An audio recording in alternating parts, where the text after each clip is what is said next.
Samantala, pinatawa naman ng contempt ang contractor na si Pacifico Discaya at dating DPWH official na si Henry Alcantara. Ating balikan ng live update sa Senado ni Lakay Raymond Dadpaas. Lakay Raymond.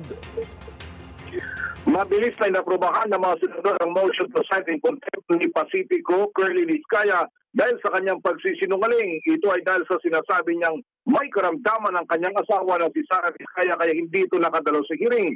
Ngunit sa liham ni Mrs. Discaya sa Senate Blue Ribbon Committee na binasa ni Senador Panfilo Lacson, sinabi nitong hindi ito makaharap sa hearing dahil may nauna na siyang nakaschedule na meeting sa kanilang mga tauhan na hindi na niya maaaring ipagpaliban. Hindi tanggap ng mga senador ang kahiyan ni Mrs. Discaya, lalo na't iba ang sinasabi ng kanyang mister sa komite. The Senate President is recognized. Yes, okay.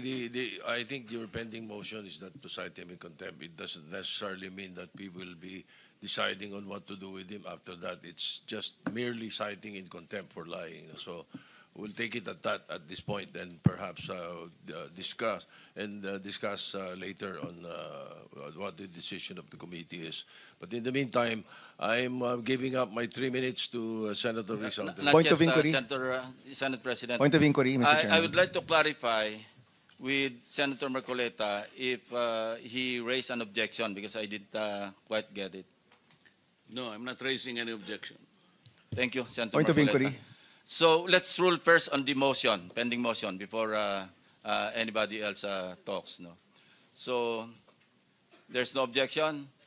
So Mr. Discaya, you are cited in contempt of this committee. Point of Sa pagharap ni DPWH Secretary Vince Dizon, kinumpirma nito na sa 2 linggo pa lang nito sa pwesto ay nakatanggap na ito ng 100 report ng mga substandard o kaya ay ghost project. Ilan sa mga ito ay sa Bulacan, La Union at Mindoro. Patuloy ang ginagawang investigasyon ng DPWH hinggil dito, katuwang na ang mga tawa ng Independent Committee on Infrastructure. Than 100 reports already in only 2 weeks of ghost or very substandard projects. And right now po, ang track po ng bagong team sa DPWH ay unang-una dahil nga po nabuo na ng ating Pangulo ang Independent Commission for Infrastructure. Kami po ngayon ay in very close coordination sa kanila. Bawat po project na nare-report, nagbubukas po kami ng case file dito. Ini-inspection po natin either personally or yung pong mga ibang kasama natin sa team.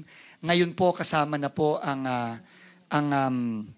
members at team ng ICI, lalong-lalo na po ang special advisor ngayon ng ICI na si ang mayor po ng Baguio City, si Mayor Benji Magalong. So,